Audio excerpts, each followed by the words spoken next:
Alain, propos d'un Normand. Le fourmi-lion. J'ai observé le trou du fourmi-lion. Je ne le connaissais que par les livres, et je ne m'en faisais point d'idée. À vrai dire, je n'y croyais point. Mais quelqu'un me fit voir dans le sable sec de petits entonnoirs comme on pourrait faire la pointe d'un œuf. Une fourmi poussée dans l'un d'eux fait d'abord un petit éboulement qui l'entraîne vers le fond. Quelquefois, elle est prise aussitôt par le milieu du corps et peu à peu entraînée dans le sable. Mais le plus souvent, elle tente de remonter, toujours entraînant de petites avalanches de sable, surtout quand elle arrive au bord du cratère qui forme une crête tout à fait fragile. C'est alors que ce petit volcan lance comme des éruptions de sable qui partent du fond, sans qu'on n'aperçoive rien qui les explique.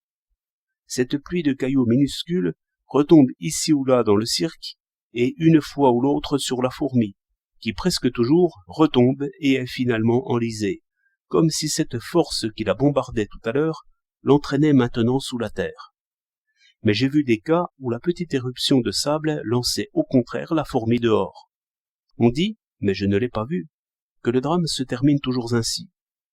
Il vient un temps où la carcasse vide de la fourmi est vivement rejetée au dehors en même temps que le sable est lancé et retombe.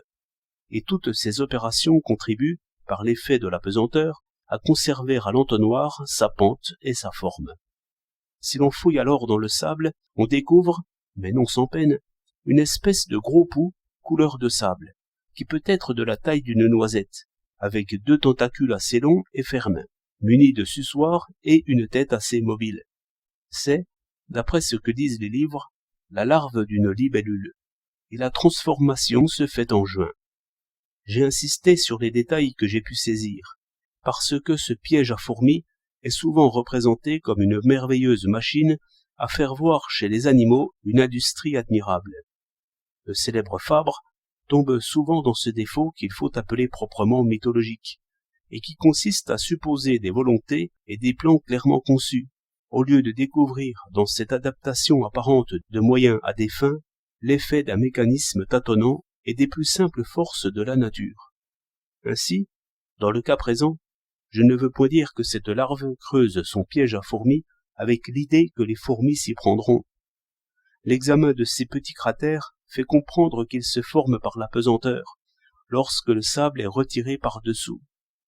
La larve, qui se meut à reculons, peut donc, simplement en refoulant le sable, produire du côté de sa tête un éboulement dont la forme et l'équilibre final dépendent de la pesanteur et du frottement des grains de sable les uns sur les autres. Ainsi, elle finit par avoir un peu d'air par le fond de l'entonnoir, tout en restant cachée. Lorsque le sable retombe, elle le repousse par des mouvements de tête, sans qu'il soit nécessaire de lui prêter de grands dessins. Le fait est que, lorsqu'elle est ainsi embusquée, il arrive, toujours par la pesanteur et la consistance du sable, qu'une proie qui autrement lui échapperait tombe juste dans ses tentacules, mais non sans faire tomber d'abord un peu de sable, dont la larve se débarrasse.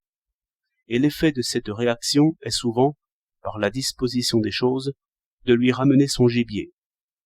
Toute son industrie revient donc à manger ce qui lui tombe dans les pinces. 27 mai 1913.